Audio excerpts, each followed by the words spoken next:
Hi hello. Habra তো এখন খুব ভাইরাল, আর সব থেকে বেশি ভাইরাল কিন্তু মৌয়ের কচুরির জন্য। তবে আমার বাড়ির থেকে হাবড়া কিন্তু অনেক দূর, অগত্যা মৌয়ের কচুরি তো আর খেতে পারলাম না, তাই বাড়িতেই আজকে মাকে বললাম যে মুচমুচে ডালপুরি বানাতে। আর এই ডালপুরিটা কিন্তু আমরা ছোলার ডাল দিয়ে তৈরি করব।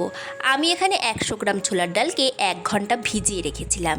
এবার এই হাফ বাটি ডালের মধ্যে আর হাফ বাটি জল দিয়ে কিন্তু এটাকে ভালো করে 2-3টে সিটি মেরে সিদ্ধ করে নেব, যাতে ডালটা একটু নরম হয়ে আসে। এখানে ডালটা কিন্তু একদম গলিয়ে দিলে চলবে না, মানে হাতে টিপলে যাতে নরম হয়ে আসে, ঠিক এইভাবেই আমরা এটাকে সেদ্ধ করে নেব। আর এই সিদ্ধর সময় কিন্তু এখানে আমি হাফ চামচ মতো লবণ দিয়ে দেব।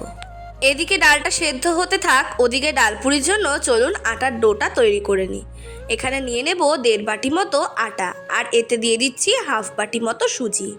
এবার এর মধ্যে দিয়ে দিচ্ছি পরিমাণ মতো লবণ আর কিছুটা রিফাইন তেল।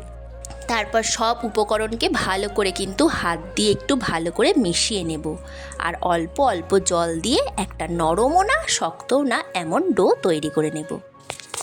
যেহেতু সুজি আছে, এই ডোটা মাখার পর যে অবস্থাতে আছে, পরে কিন্তু এটা আরেকটু টাইট হয়ে আসবে। ওদিকে আমার ডালটা কিন্তু সেদ্ধ হয়ে গেছে, হাত দিয়ে টিপে দেখিয়ে দিলাম ডালটা কতটা নরম হয়েছে। এবার কিন্তু কোনো রকম জল ব্যবহার না করেই আমি মিক্সিতে এটা একবার ঘুরিয়ে নিয়েছি। এবার পুরের জন্য একটা মশলা তৈরি করব, তাই দিয়ে নিয়েছি একটা শুকনো লঙ্কা, 1 চামচ গোটা ধনে, 1 চামচ গোটা জিরে। আপনারা যেরকম ঝাল খাবেন সেরকম কিন্তু শুকনো লঙ্কা দিতে পারেন। এবার এই আমাদের ডালের মধ্যে আমরা দিয়ে দিয়েছি হাফ চামচ লবণ আর হাফ চামচ চিনি, আর আমাদের ভেজে গুঁড়ো করে রাখা সেই মশলাটা, আর দিয়েছি কিছুটা জোয়ান। তারপর সব কিছুকে হাত দিয়ে ভালো করে কিন্তু একবার মেখে নেব। এখানে পুরো একটা অন্যরকম স্বাদ আনার জন্য কিন্তু আমি একটু আমচুর পাউডার ব্যবহার করেছি, আপনারা চাইলে এটাকে স্কিপ করতে পারেন। এবার আমাদের ওই ডো থেকে কিন্তু আমরা যতগুলো সম্ভব লেচি কেটে নেব।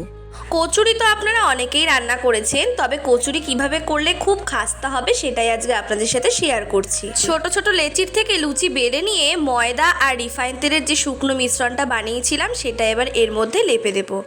ভালো করে লেপে দেওয়া হয়ে গেলে ঠিক যেইভাবে পরোটা ভাঁজ করা হয় সেইভাবেই কিন্তু ভাঁজ করে নিচ্ছি। আপনারা দেখলে বুঝতেই পারবেন যে এখানে আমরা ভাঁজটা কিভাবে করেছি। এই একই পদ্ধতিতে সমস্ত লেচির থেকেই কিন্তু আমরা এরকম করে মুড়ে মুড়ে তৈরি করে নেব। এইভাবে সবগুলো একবার তৈরি করে নেওয়ার পরে কিন্তু আমরা এর মধ্যে পুর ভরবো। আপনারা যতটা সাইজে লেচি করবেন ঠিক তার অর্ধেক কিন্তু ডালের পুরটা দেবেন। আমি কিন্তু ওদিকে সব ডালগুলো প্রথমে গোল গোল করে নিয়েছি।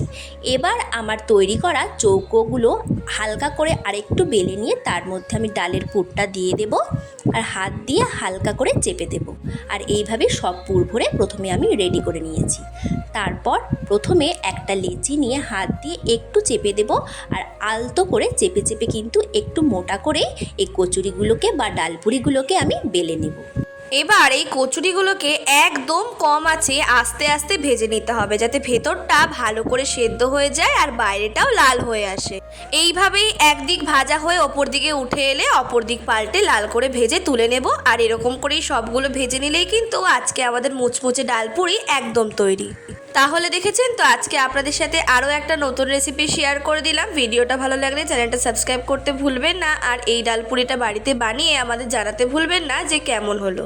আর এই ভিডিওটা ভালো লাগলে একটা লাইক করে দেবেন। আজকের জন্য এটুকুই, বাই।